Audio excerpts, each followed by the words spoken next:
पाकिस्तान का सबसे बड़ा कॉनमैन इसहाक डार। याद रखें कि इसहाक डार को हमारे दौर में नहीं भागा, नून लीग की गवर्नमेंट थी, नैब ने इसको सवाल के लिए बुलाया, तो आप तो अरबोपति बन गए, किधर से पैसा आया?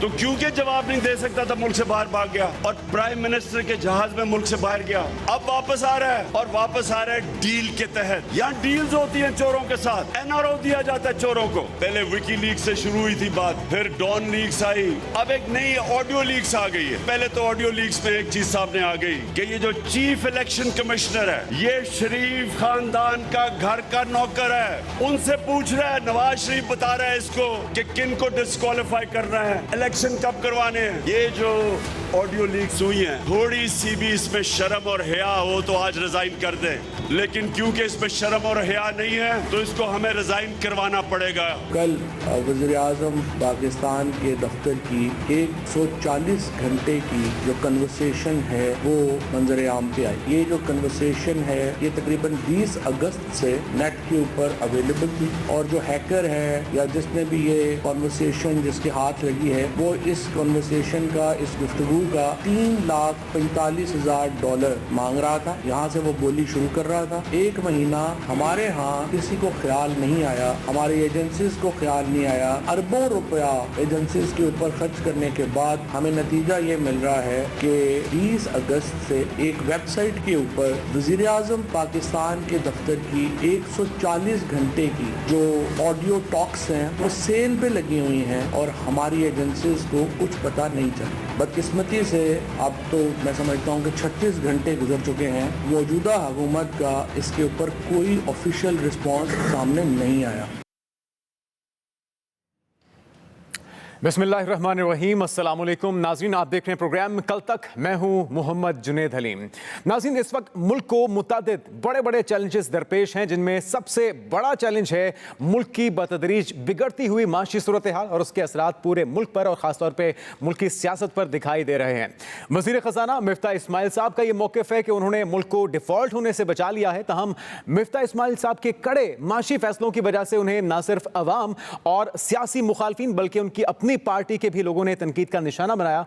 और इसका अंदाजा आप इस बात से लगा लीजिए कि उनकी पार्टी के कायद यानी कि मियां मोहम्मद नवाज शरीफ साहब भी उनकी पॉलिसी को लेकर बहुत से तहफ़्फ़ुज़ात का इजहार कर चुके। तो बिलाखिर इसहाक डार साहब, जिन्हें मईशत का डॉक्टर समझा जाता है और वो खुद भी इस चीज़ का दावा करते हैं, उन्हें ग्रीन सिग्नल मिला और वो वतन वापस अब से कुछ ही देर पहले, जिस वक्त आप ये प्रोग्राम देख रहे हैं, पहुँच चुके हैं। वज़ीर आज़म शहबाज शरीफ के साथ वो वापस आए हैं और वो गए भी उस वक्त के वज़ीर आज़म शाहिद खान अब्बासी साहब के साथ थे। सवालात बहुत से जन्म ले रहे हैं कि क्या इसहाक डार साहब डॉलर की कीमत को काबू में ला पाएंगे? नए वज़ीर ख़जाना महंगाई के जो जिन है जो कि काबू से बाहर आ चुका है उसे वापस बोतल में बंद करने में कामयाब हो पाएंगे? और क्या माशी गैर यकीनी की सूरत हाल को वो ख़त्म कर पाएंगे, जिसका वो खुद भी दावा कर रहे हैं?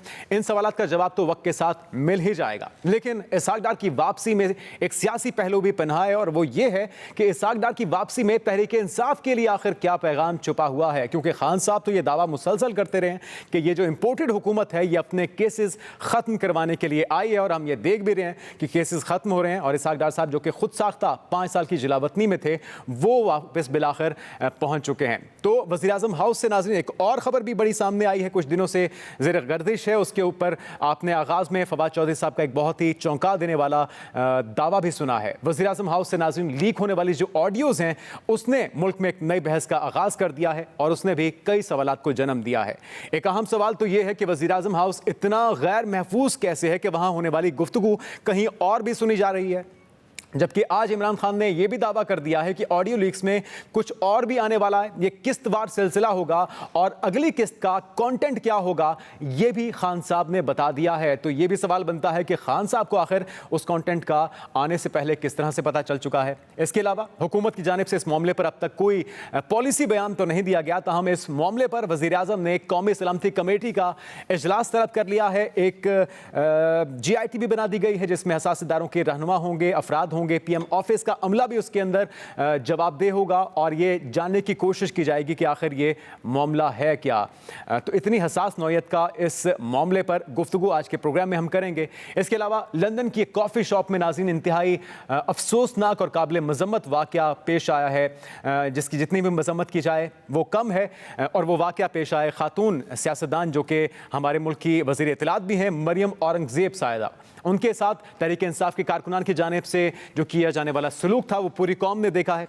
इस सूरत हाल से ये सवाल आखिर जन्म लेता है कि बतौर पाकिस्तानी हम पूरी दुनिया को क्या पैगाम दे रहे हैं कि हमारे अक़दार क्या हैं, हमारी अखलाकियात क्या हैं। औरत मर्द का जो एक कोई फ़र्क है वो भी ख़त्म हो चुका है, जिस तरह से उनके साथ रवैया अपनाया गया है। लेकिन काबिल तारीफ़ है उनका रिस्पॉन्स और उनका रद्द-ए-अमल, जिसकी तारीफ़ पार्टी सतह पर भी की जा रही है और इंडिविजुअल्स भी अपने अपने तौर पर उस रद्द-ए-अमल को सराह रहे हैं कि जिस तरह से उन्होंने बर्दाश्त का मुजाहरा किया और जिस तरह से उन्होंने वहाँ पर उनको जवाब नहीं दिया। सियासी इख्तिलाफ हमें कहाँ लेकर जा रहा है और हम अपनी ख़वातीन रहनुमाओं के साथ बर्ताव में किस हद तक जा सकते हैं, इन तमाम मौज़ूआत पर आज के प्रोग्राम में हम बात करेंगे। जो मेहमान हमारे साथ मौजूद होंगे उनका तारुफ आपसे करवा देते हैं। स्टूडियोज़ में हमारे साथ मौजूद हैं हिना परवेज़ भट्ट साहिबा, मुस्लिम लीग नून की नुमाइंदगी कर रही हैं।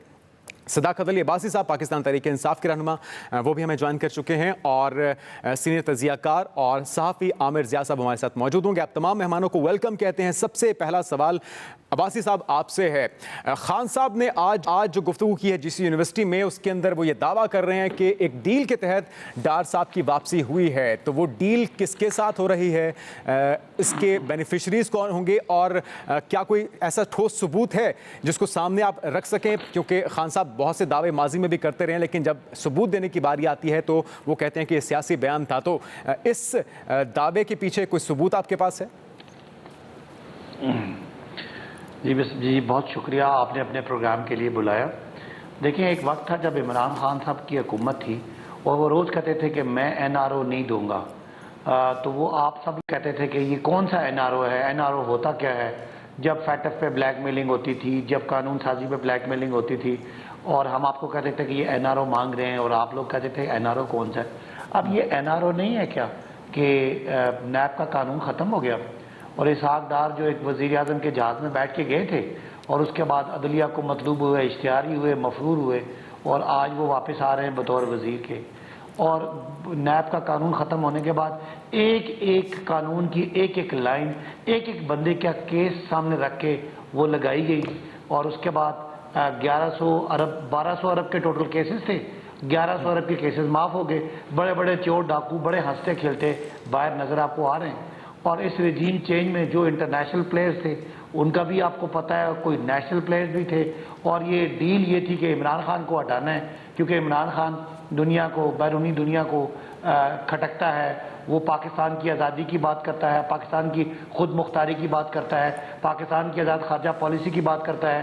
चाहे वो रशिया जाए, चाहे चाइना जाए, वो कहता है पाकिस्तान का उसमें क्या फ़ायदा है, मुझे बाकी मुल्कों का मुझे परवाह नहीं है। तो जाहिर है इंटरनेशनल प्लेयर्स ने, और आपको पता है डोनाल्ड लूका, वो साइफर और सारी चीज़ें, वो सारा कुछ हमें पता है बिल्कुल। और अगर हम आपकी बात से इत्तेफाक भी करें, लेकिन जो खान साहब का आज का दावा है, मेरा सवाल भी यही है कि अगर कोई डील हुई है, किसके साथ वो डील हुई है, कौन है जो पाकिस्तान के जो अहम मामलात हैं उसके अंदर एनआरओ दे रहा है बकौल आपके चोरों और डाकुओं को?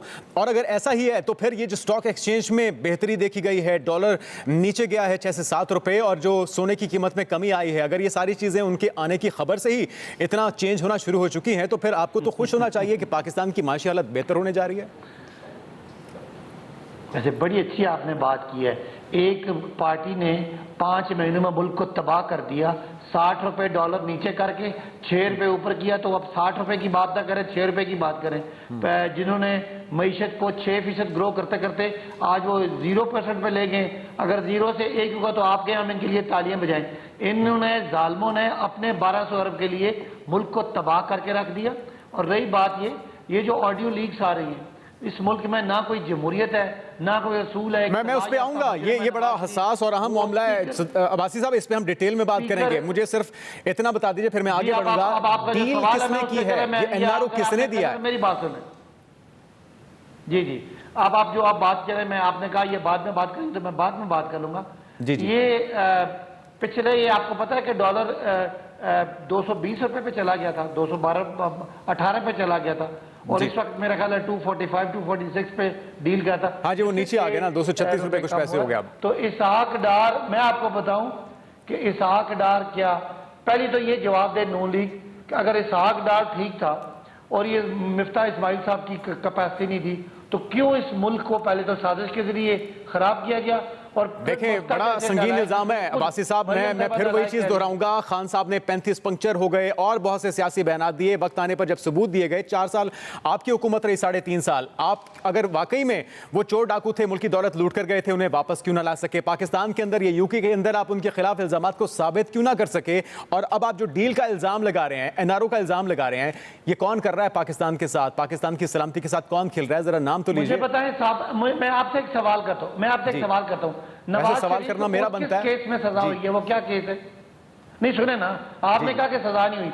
नवाज शरीफ करप्शन के केस में सजा याफ्ता है, वो सजा काटते काटते बीमार हुए, बीमारी का बहाना बना के मुल्क से बाहर गए, तो कौन कहता है उनको सजा नहीं? मैं थोड़ी देर के लिए आपके सारे इल्जामात को दुरुस्त मान भी लूं, मुझे सिर्फ इतना बता दें थोड़ी देर के लिए नहीं, कि इन अहम मामलात पे कौन इनको रिलैक्स कर रहा है, कौन इनके केसेस खत्म कर रहा है, और ये NRO देने वाली शख्सियत कौन है? सिर्फ इतना बता दीजिए, फिर मैं आगे बढ़ूं। NRO सबसे बड़ा ग्रैंड NRO यह है जो नैब का कानून खत्म किया गया, उसकी शिकें खत्म की गई। और जाहिर है जब अदलिया के सामने एक तरफ चोर का वकील पेश हो रहा है और दूसरी जब चले, शायद आप जवाब नहीं देना चाह रहे, तो मैं कोशिश करूंगा कि मैं उम्मीद भी करूंगा कि अगली बार जब मैं आपके पास आऊं तो आप इसका जवाब दे सकें। मैं आगे बढ़ता हूं। हिना साहिबा, ये सुने ना भाई, मैं आता हूं, मैं सारा कुछ सुनूंगा, लेकिन मैं वो सुनना चाह रहा हूं कि आप उस शख्सियत को भी बेनकाब करें ना, जो इन चोरों डाकुओं को बकौल आपके NRO दे रहा है। चलें दोबारा इस पे बात कर लेते हैं। जो मुल्क को तबाह किया इस इम्पोर्टेड हुकूमत ने, पाकिस्तान को क्या दिया? खुद तो 1100 अरब ले गए, खुद तो सबको माफिया मिल गई, पाकिस्तान को क्या दिया? ये मेरा सवाल इनसे पूछ दें।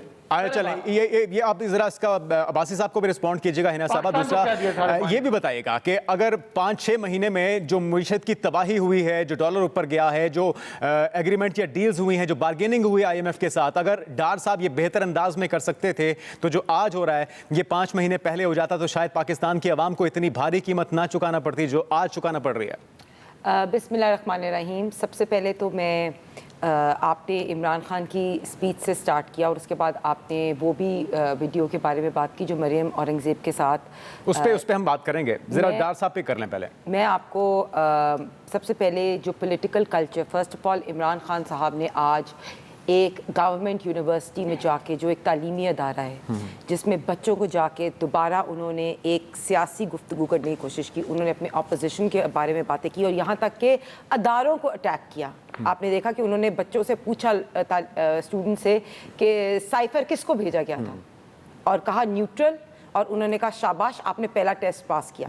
तो मैं आपको ये बात करती हूँ कि जो वाइस चांसलर थे उनका अगर आपने नोटिफिकेशन चेक किया हो, उसने नोटिफिकेशन जारी किया हुआ था सब टीचर्स को, सब स्टूडेंट्स को, सब जगह के आपने एक तालीमी अदारे में आके एक ये सियासी, देखिए ये ऐसा पहली बार नहीं हुआ हिना साहबा।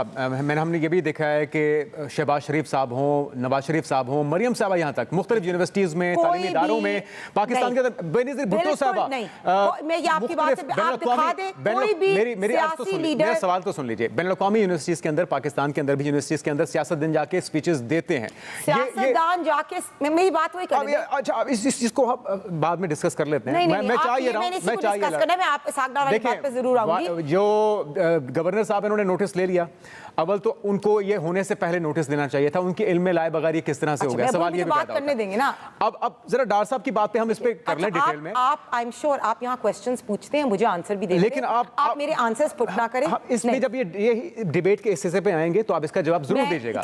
मेरा सवाल है डार साहब से मुतल्लिक, इसको डार साहब का भी जवाब दूंगी। मुझे वो बता दीजिए कि क्या एक्सपेरिमेंट के लिए इस मुल्क को बनाया गया कि एक नाकाम हो गया तो फिर दूसरा वजीर खजाना, फिर दूसरा आ जाएगा तो तीसरा? देखिए, जिस तरह से आप लोग तनकीद करते थे खान साहब की पॉलिसीज पे, उनके वज़राए खजाना पे, तो आज आप लोग भी तो वही कर रहे हैं, लेकिन कीमत पाकिस्तान की आवाम दे रही है। देखिए, जहां तक गवर्नर साहब का ताल्लुक है, गवर्नर साहब को ये कहा गया था, आप बिल्कुल कह रहे हैं सियासी लीडर शायद जाते हो लेकिन वो जाके अपनी पॉलिटिकल डिस्कशंस नहीं करते, वो कोई एजुकेशनल स्पीचेस ज़रूर देते। मरियम साहिबा भी जाती होंगी इफ्तिताह पे, वो जाके अपने लोगों को बातें नहीं करती, अदारों को अटैक नहीं करती। तो ये आपको भी बैक पे शो पे इस चीज़ को डिफेंसिव में ना आए।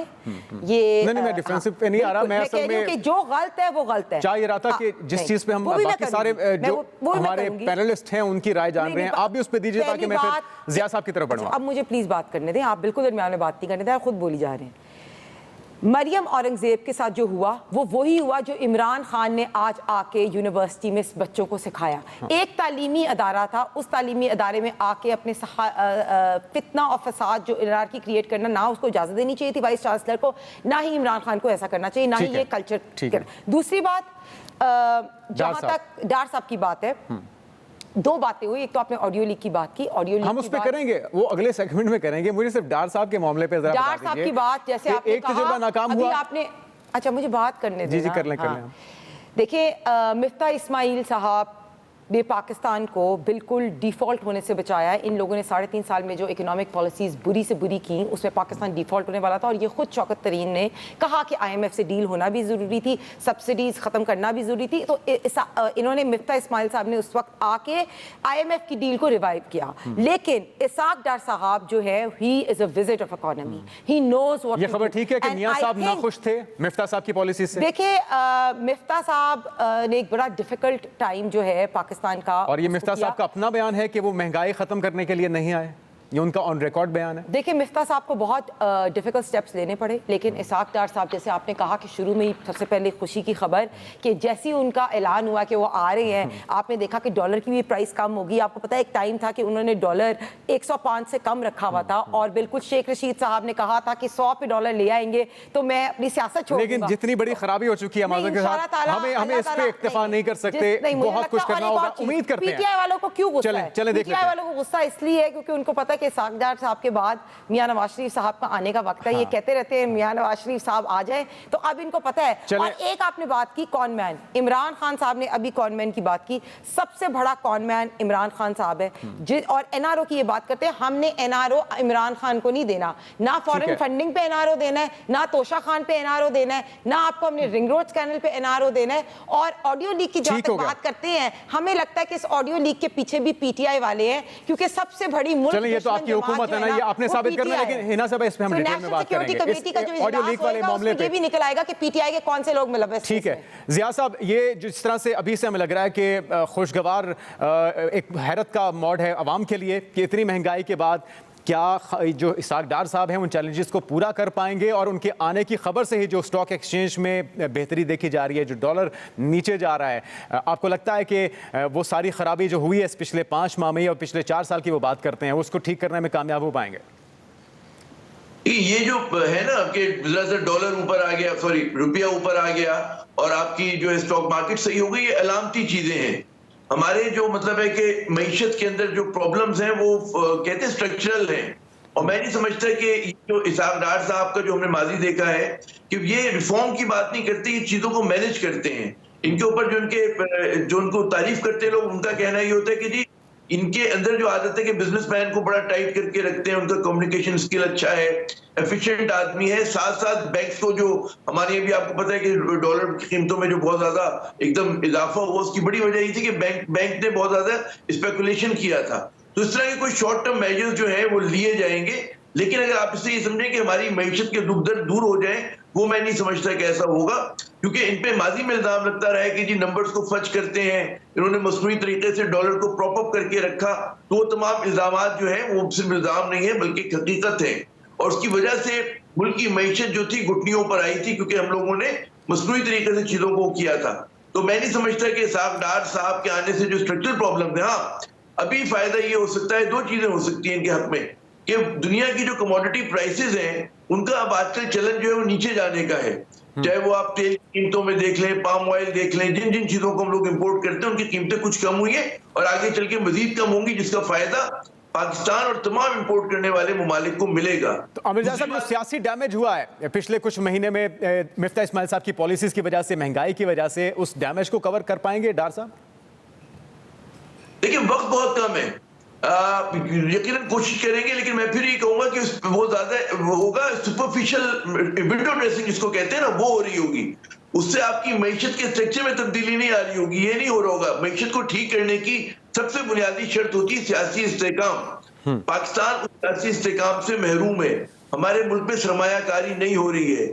आप बैरून मुल्क की सरमायाकारी छोड़ रहे हैं, अंदरूनी मुल्क के लोग जो हैं वो सब पैसा नहीं लगा रहे हैं। और ये मैं नहीं कह रहा कि जी वो उसमें खेलना है, उन्होंने करेंसी में खेलना है। ये तो एंगल हो गया माशी तौर पे वो जो इकदाम मुमकिन तौर पे कर सकते हैं, लेकिन इस वापसी से आपके ख्याल में तहरीक इंसाफ के लिए क्या मैसेज है, क्या पैगाम है? क्या उन्हें जवाब हो चुका है कि अब डार साहब की वापसी भी हो गई और उनके लिए चीजें आसान हो रही हैं, नून लीग के लिए, पीडीएम के लिए? अच्छा, दो इंटरप्रिटेशन है इसकी। पहला तो ये है कि इसमें जो अलामत है वो ये है कि जनाब डार साहब कहने वाले कहते भाई 1-2 महीने को तो नहीं आएंगे। तो इसाक डार साहब को कहीं से श्योरिटी दो चीजों की मिली है। पहली तो ये कि उनके खिलाफ कोई कार्रवाई नहीं होगी, क्योंकि आपको पता है जब वो जिन हालात में गए थे उन पे 2 बड़े करप्शन के केसेस थे, एक मनी लॉन्ड्रिंग का था और एक एसेट बियॉन्ड मीन्स का था। दोनों बड़े केसेस हैं और उसमें अब इनको जाहिर है कि जैसे आपने देखा कि छूट मिल चुकी है, गिरफ्तार नहीं होंगे। तो ये श्योरिटी मिली है कि जी इनके तहफ्फुज़ की इन्हें गिरफ्तार नहीं किया जाएगा। दूसरा ये है कि जनाब ये कुछ अरसे रहेंगे, 2 काम करने होंगे इन्होंने। एक तो मईशत पे जो भी विंडो ड्रेसिंग है, फिर असल काम इनका ये होगा कि नवाज शरीफ साहब की वापसी के लिए राह को हमवार करें। क्योंकि इस वक्त जो है हमें पता है कि नून लीग में एक तरह के 2 ख्यालात चल रहे हैं और उसमें एक ख्याल जो समझते हैं कि जी नवाज शरीफ साहब को कीमत पे वापस आना चाहिए, ही alone can lead the party उसमें। और इसमें ज़ाहिर शहबाज शरीफ साहब जो है वो उनका इतना कंट्रोल नहीं है चीजों के ऊपर। दूसरा ये है, तो ये पीटीआई के लिए एक तरह से खतरे की घंटी है। दूसरा इंटरप्रिटेशन ये हो रहा है उसका, जो मुझे उसमें भी वजन लगता है कि जनाब पीटीआई से भी मामला तय हो रहे हैं और नून लीग से भी तय हो रहे हैं, और सब मुल्क में मजमूई तौर पे जो सियासी एक तनाव है, कशीदगी, उसको कम करने की कोशिश हो रही है। और कोशिश की जाएगी कि लेवल प्लेइंग फील्ड तमाम जो हमारे पोलिटिकल पार्टीज हैं उनको किसी ना किसी तरह से मिले, और उस लेवल प्लेइंग फील्ड के चक्कर में जिन पे करप्शन के केसेस हैं उस तक के ऊपर आंखें बंद कर ली जाएगी। तो ये मेरे ख्याल में ये दूसरा पहलू है। इसमें जाहिर है कि आपको पता चलेगा कि पीटीआई वाले जैसे भी बैठे सदाकत वो इस पे बात करें, क्योंकि मुझे तो लग रहा है कि अगर ये पहला वाला वो है तो मतलब ये है कि जो पीटीआई ने पूरा कैंपेन किए, 51 जलसे किए हैं, इमरान खान की मकबूलियत है, लेकिन इन्हें फिर कुछ दिखाना होगा, वरना ये हुकूमत करके दिखाना होगा। असल चीज ये है, अवाम को आसानी मिल पाएगी। और जो डार साहब हैं उनकी तरफ से जो गुफ्तगू सामने आ रही है, जो बयान सामने आ रहा है, वो कह रहे हैं कि एक बेहतर माशी हालत में उन्होंने पाकिस्तान को छोड़ा था और आज हालात बहुत खराब है, लेकिन ये दोबारा से उस बेहतर हालात में मुल्क को लेकर जाएंगे। इस दावे को अमली जामा वो पहना पाएंगे तो आने वाला वक्त बताएगा। इसी वाले से दीगर हम इश्यूज पर नाज़रीन मजीद बात करते हैं एक ब्रेक के बाद।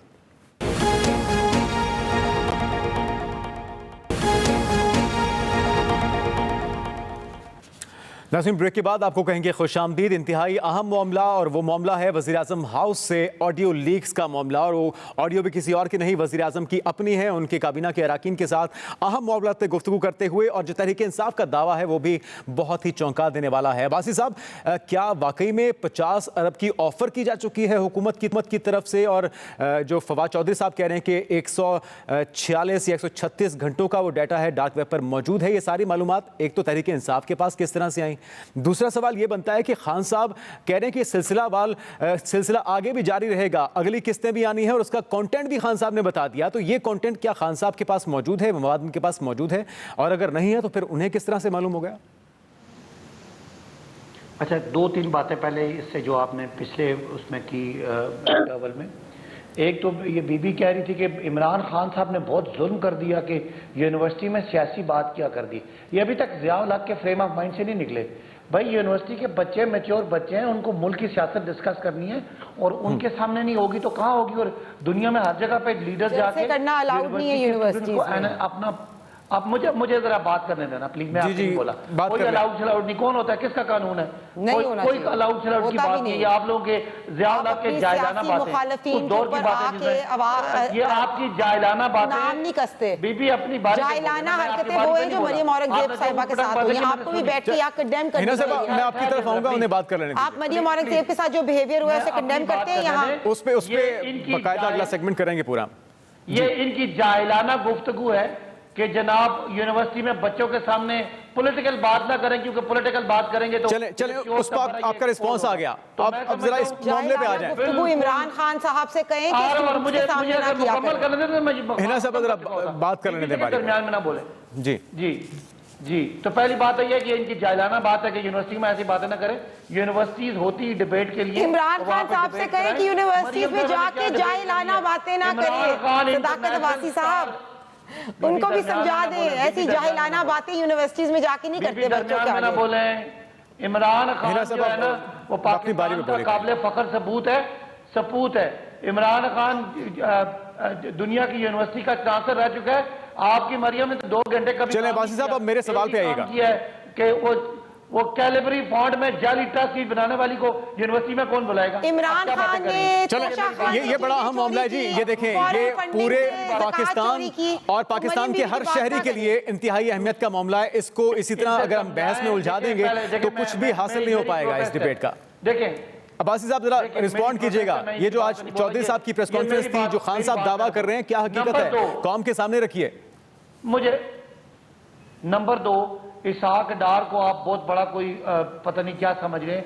इसहाक डार पाकिस्तानी तारीख का वो दौर रहा है इनका जिसमें इन्होंने डॉलर को फ्रीज किया था और पाकिस्तान की तारीख में एक्सपोर्ट की वर्स्ट परफॉर्मेंस अगर कोई है तो वो इसहाक डार की है, जिसमें चले इन्होंने डॉलर को अगर रोके रखा तो आपको क्रेडिट देना चाहिए। आज आप लोग यही शोर कर रहे हैं ना कि डॉलर आसमानों पे चला गया, तो उनके आने की खबर से अगर वो नीचे आ गया तो चलें इस पे तो आपको क्रिटिसाइज नहीं करना चाहिए। लेकिन मैं चाहूंगा कि मेरे सवाल पे आप रहें ताकि हम सारे इश्यूज को टाइमली कवर कर सकें। मैं आप जी अब्बासी साहब, ये बड़ी जरूरी बात है आपको भी समझनी और आपके नाज़रीन को भी समझानी कि इसहाक डार का जो दौर है पाकिस्तान को मकरूज करने का सबसे वो भयानक और सबसे डार्क दौर इसलिए है कि 5 साल में। लेकिन वो कहते हैं कि सबसे ज्यादा कर्जे आपके दौर में, सबसे ज्यादा कर्जे आपके दौर में लिए गए, जितने 70 साल में लिए गए उससे ज्यादा कर्जे लिए गए आपके दौर में।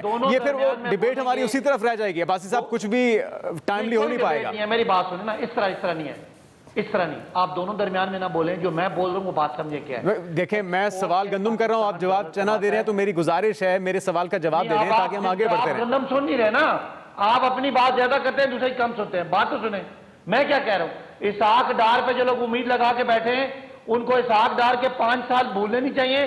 ठीक है, नहीं ठीक हो, आपका जवाब आ गया। डार साहब पे बात हो गई, अब आगे बढ़िए। एक बात, अब अगली तीसरी बात। मिफ्ता को बड़ी मुश्किल मईशत मिली थी, वो भाई 6% ग्रो कर रही थी, 5.5 पिछले साल ग्रो कर रही थी।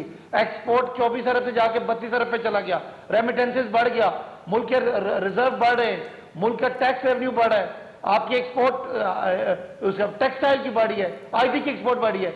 वो कौन सी मईशत है, उसे तबाह करके रख दिया 5 महीनों में। अब मुझे हैरत इस बात की है अब्बासी साहब कि मैंने पिछले सेगमेंट में आपसे एक सवाल पूछा कि डील किसके साथ हुई, आपने उसका जवाब नहीं दिया। अब मैं पूछ रहा हूं कि खान साहब को आने वाली किस्तों का कंटेंट कैसे पता है, तो आप मुसलसल पिछले सवाल का जवाब अब दे रहे हैं। तो ये मुझे बड़ी ही नाउमीदी हो रही है आपके इन जवाबात से कि आप मेरे सवाल का जवाब या तो देना नहीं चाह रहे, आपके पास है नहीं। मेहरबानी करेंगे ना, आप खुद कम बोलेंगे तो आपको जवाब का मौका मैं तो बोलूंगा। देखिए, मेरा काम है सवाल करना, लेकिन अगर आप अपनी मर्जी के जवाब देते रहेंगे तो मसला हल नहीं होगा, सवाल अपनी जगह वहीं पर रहेगा। मेरे भाई, वो सवाल का जवाब सुनने मेरा जवाब आ जाता। देखिए मेरी बात सुने, ये जो ऑडियो लीक्स का काम हुआ है, पहले तो ये बात है ये नून लीग खेलती है ऑडियो लीक्स है, लेकिन इस ऑडियो लीक में जो इनके भयानक चेहरे, सबसे पहले मरियम का भयानक चेहरा, तो मरियम आज भी सिफारिशें करवाती हैं, आज भी जाली काम करती हैं, आज भी अपने दामाद, अपने रिश्तेदारों को, ये तीसरी नस्ल है इस खानदान की जो लूट रही है, आज भी वो लूट रही है। अच्छा, अब ये चीज पे मैं दरमियान में बोलूंगी, आप अपनी बारी में बोलिएगा। मुझे मौका दीजिए, एक सेकंड हिना साहब, एक सेकंड गुजारिश है आपसे गुजारिश ये है, अपनी बारी में बोलिएगा। अब्बासी साहब, अब सवाल इस पे ये है, अब इस पे काउंटर क्वेश्चन ये है कि खान साहब को कैसे पता है कि अगली किस्त, खान साहब को किस तरह से पता है कि अगली किस्त क्या आने वाली है? क्या खान साहब ने सारी ऑडियो सुन रखी है? अच्छा, ये आपके नाजरीन के लिए और आपकी इत्तला के लिए 20 अगस्त से ये ऑडियो डार्क वेब पे पड़ी हुई है और वो डीलें कर रहे हैं, ये भी और बाकी लोग भी उनसे लेने की, उन्होंने कुछ टोटे रिलीज किए, बाकी वो करना चाह रहे हैं। मैं दोबारा से कहूं कि मरियम आज भी हुकूमत में बैठ के इस मुल्क को सख्त फ्रॉड कर रही है और वो अपने दामाद के लिए जाली तरीके से ग्रिड स्टेशन लगवा रही है। ये बिल्कुल और इंडिया झूठ से है। इंपोर्ट आप कर फिर रही हैं। एक्सप्रेस वो टीवी पे बैठ के झूठ बात कर रहे हैं, बिल्कुल गलत है। फर्स्ट ऑफ ऑल नहीं, बिल्कुल मुझे भी इसका आंसर करना है। अच्छा चलें, आप इसके आंसर से पहले ये भी बताइए, हिना साहिबा इसका जवाब देने के साथ साथ मेरा सवाल भी सुन लीजिए। आप इसका जवाब भी दीजिए कि अभी तक पीएम ऑफिस से कोई पॉलिसी बयान इस पे क्यों नहीं आ सका। वो ये दावा कर रहे हैं, उसकी कोई सबूत किए बगैर कि ये 30 अगस्त से ऑडियो डार्क वेब पे मौजूद है। क्या हुकूमत के इल्म में था? नहीं था, तो फिर ये बहुत बड़ा सिक्योरिटी लैप्स है। पहली तो बात है कि जो ये मरियम साहिबा के दिमाग मरियम जैली काम करवाती है कि नहीं कर रही, मुझे बताएं आप। दरमियान में ना अब उनको मौका दीजिएगा। मरियम ने कराई कि नहीं कराई? तौकीर शाह कह रहे हैं कि मरियम कह रही है कि मेरे दामाद के लिए ग्रिड स्टेशन लगवाए मुल्तान में। बिल्कुल ये 2 नंबरी है। आप गलत बात करें, मुझे बात करने दे।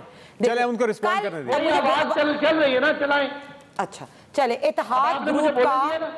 इत्तेहाद ग्रुप का बयान आया कल और उन्होंने ये बिल्कुल लिखा कि 50-60% सारे झूठे ग्रुप हैं, 2 नंबर ग्रुप हैं। अब मुझे बात ये बने ही चोरी से। अब्बासी साहब मौका दीजिएगा जरा, कारोबार करते। मैंने दोबारा भी आपकी तरफ आना है, फिर यही चलता रहेगा।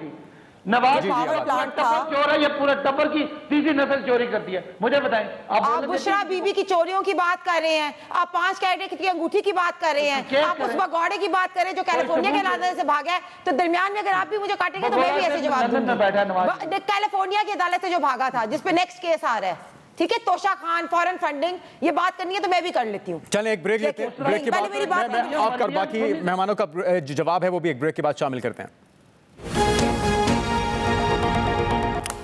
ब्रेक के बाद नाज़रीन खुशामदीद। आमिर ज़िया साहब, अगर पीएम ऑफिस इतना गैर महफूज है तो कोई और जगह, एक और शहरी किस तरह से महफूज हो सकता है? और जो GIT बनाई आपको लगता है कि जिसकी जिम्मेदारी थी वो नहीं निभा सका, उसका तायन हो सकेगा और आइंदा ऐसा ना हो, उसके लिए कोई इक़दाम होते नजर आ रहे हैं आपको? नहीं, आप बिल्कुल दुरुस्त फरमा रहे हैं कि बिल्कुल फेलियर है ये। जो लोग भी वहां की हिफाजत के रिस्पॉन्सिबल थे, जिम्मेदार थे, उनके नाक के नीचे से ये चीज हुई है।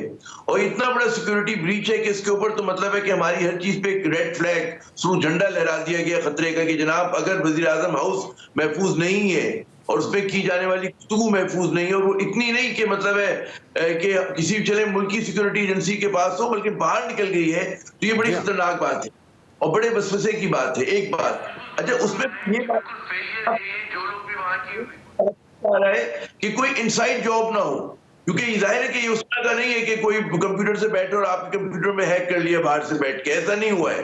जो हमारे पास अभी तक छोटी मोटी कहते हैं ना इंफॉर्मेशन आई है, उसमें एक बात क्लियर है कि ये जनाब मतलब है कि वहां पे गुफ्तगू हुई है या फोन पे गुफ्तगू हुई है, जो कि हमारा एनालॉग सिस्टम है, तो उसको जो है कोई इनसाइड जॉब के तहत ही काम किया गया। तो इसमें जो वजीर आजम से लोग मिलते हैं, खुद नून लीग के अंदर से मिलने वाले, उनके ऊपर सवाल निशान होते हैं। जो विजिटर हैं, आप मुझसे बेहतर जानते हैं कि जब हम वजीर आजम हाउस कोई भी जाए मेहमान, उसका मोबाइल फोन गेट पे दरवाजे पे रखवा लिया जाता है, उसको एक छोटी सी पर्ची दी जाती है, उसका कार्ड नंबर, फिर उसकी तलाशी होती है। तो ये जो आम कहते हैं ना विजिटर, उसका काम नहीं होगा, ये उसका काम होगा जो रोज आता जाता होगा और जिसका और अमले की मिली भगत के बगैर भी आमिर साहब लगता नहीं कि ऐसा काम मुमकिन हो सके। अच्छा, ये इंतहाई अहम मामला था, लेकिन क्योंकि वक्त की कमी है तो मैं आपसे चाहूंगा जाते जाते जो लंदन में हुआ है मरियम औरंगजेब साहिबा के साथ, उस पर भी आपकी राय जान सकूं कि ये रवैये हमें किस तरफ लेके जा रहे हैं, सियासी इख्तिलाफात, और क्या अब ख़वातीन का एहतराम वो भी हम भूलते जा रहे हैं, अपनी रिवायात और इक़दार को भी हमने पसे पोश डाल दिया है सियासी पसंदीदगी या नापसंदीदगी की वजह से? देखिए, हमारी जो इक़दार है ना, हम कहते हैं कि जी बड़ी जबरदस्त इक़दार है, लेकिन हमारे इक़दार में आप देखें कि ऑनर किलिंग होती है, ख़वातीन पे तशद्दुद होता है, बहुत कुछ होता है, और हमारी मशरिक़ में ही हो रहा है, पाकिस्तान में ही हो रहा है ये चीज़। ये इस चीज़ की गमाज़ी करता है कि हमारी सोसाइटी बहुत पोलराइज है, और हमारे जो आम शहरी हैं या आम वर्कर हैं, वो चाहे पाकिस्तान में हो, पाकिस्तान से बाहर, उनका हुक्मरान अशराफिया पे से एतमाद उठ गया है। तो मैं नहीं कहता कि कंडोन नहीं करता कि इस तरह की चीज होनी चाहिए किसी के भी साथ, लेकिन हुक्मरानों को भी समझना चाहिए कि लोग इतने बेजार क्यों हैं, लोग क्यों इतने ज्यादा जो है इनसे नाला है कि जनाब वो उनकी हर चीज पे शक की निगाह से देखते हैं, शुबह की निगाह से देखते हैं। तो बजाय इनके कि उन कहते हैं ना कि मिडिल क्लास के जो वहां पे लोग हैं या जो एक आम शहरी, उसमें हम तनकीद करें। हमें चाहिए कि इन हुक्मरानों को अपने गिरेबान में जाके कि जनाब आज का जो पाकिस्तानी है, पढ़ा लिखा पाकिस्तानी है, प्रोफेशनल पाकिस्तानी है, उसके सेंटिमेंट क्या हैं और उसका इत्मीनान कितना ज्यादा। हुक्मरानों को भी नजरसानी करनी होगी और उनके फॉलोअर्स को भी। अब्बासी साहब, एक तो ये कि सबसे पहले मैं चाहूंगा कि इस पे पीटीआई का मौकिफ क्या है, क्या कंडम करेंगे आप बगैर किसी शर्त के, अगर मगर के, कि जो हुआ नहीं होना चाहिए था?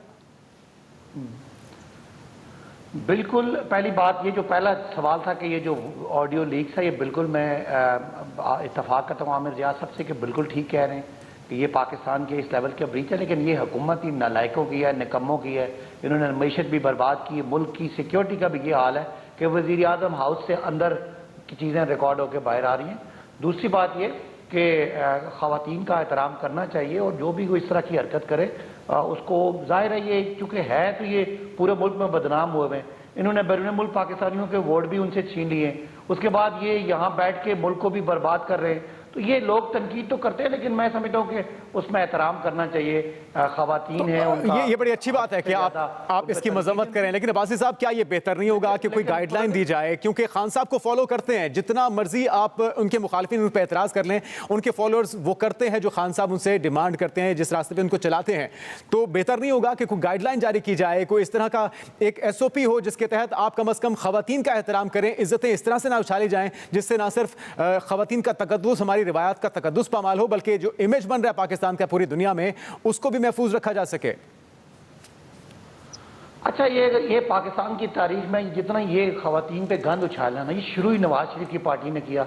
पहले मोहतरमा के बारे में किया, फिर इमरान खान की वाइफ के बारे में किया, अभी भी ये बैठ के हमारी वज़ीर आज़म की जो साबका वज़ीर आज़म की वाइफ हैं उनके बारे में क्या उल्टी सीधी ये बातें करते रहते हैं। तो पहली तो मुस्लिम लीग नून को दोनों तरफ से नहीं होना चाहिए ना अब्बासी साहब, चाहिए मोहतरमा बेनजीर भुट्टो से, इमरान खान से माफी मांगनी चाहिए। इन्होंने तो बहुत ही घटिया बातें की हुई हैं और बहुत ही मोहतरमा के बारे में भी बहुत। ठीक है, आपको एक मुख्तसर ब्रेक लेते हैं, ब्रेक के बाद हिना साहिबा का मौक़िफ़ शामिल करते हैं।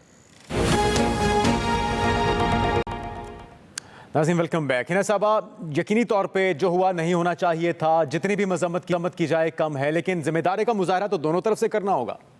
देखिए, in the last 3.5 years Imran Khan साहब और उनकी हुकूमत ने जितने भी गलत काम किए, चाहे हम इकॉनमी का कह दें कि फ़ॉरेन पॉलिसी तबाह बर्बाद की, मुल्क को डिफ़ॉल्ट तक ले गए, या उनके करप्शन स्कैंडल्स, हम फ़ॉरेन फंडिंग का स्कैंडल या तोशा खान वाला कहें, मुझे लगता है कि सबसे बड़ी जो उन्होंने इस मुल्क के लिए गलत चीज़ की है वो ये पोलराइजेशन, वो डिसरिस्पेक्टफुल कल्चर और वो कल्चर ऑफ नॉन टॉलरेंस। मैं इसीलिए स्टार्ट कर रही थी यूनिवर्सिटी से कि आज यूनिवर्सिटी के क्राउड पे एक आप स्टूडेंट्स को, जो एक एजुकेशनल इंस्टीट्यूट है, वहाँ जाके अगर अपने आप सियासी मुखालफिन के ऊपर उनको गालियाँ देंगे या उनके ऊपर इल्ज़ाम तराशी करेंगे, अदारों पर अटैक करेंगे, तो बच्चे क्या सीखेंगे? और ये वही बच्चे हैं जो आपने कल देखा कि मरियम औरंगजेब के साथ क्या सलूक करे। तो मैं ये एग्री करेंगी कि दोनों तरफ से जिम्मेदारी का मुजाहरा करना होगा, अक़दार का रिवायात का पास रखना होगा? इस बात से बिल्कुल बिलीव नहीं करती कि ये पीटीआई का स्टार्ट किया हुआ कल्चर है। और जिस तरह आप देख लें कि ये जिस तरह बुली कल्चर करते हैं, जिस तरह बुली करते हैं, जिस तरह झूठ बोलते हैं, जिस तरह इल्जाम लगाते हैं, जिस तरह ये ब्लैकमेल करते हैं। देखिए, ये आते हैं जज ज़ेबा चौधरी को धमकियां देते हैं, ब्लैकमेल करते हैं, ये माफिया की तरह। चले आप ये तो कह सकते हैं कि दोनों तरफ से जिम्मेदारी का मुजाहरा करना चाहिए, इसमें तो कोई मुजाहरा इन्होंने ब्लैकमेल करते हैं। सारी ख़वातीन की कमी है। आपने तमाम मेहमानों की गुफ्तगू सुनी। आज के प्रोग्राम से इतना ही, इजाज़त दीजिए, अल्लाह हाफ़िज़।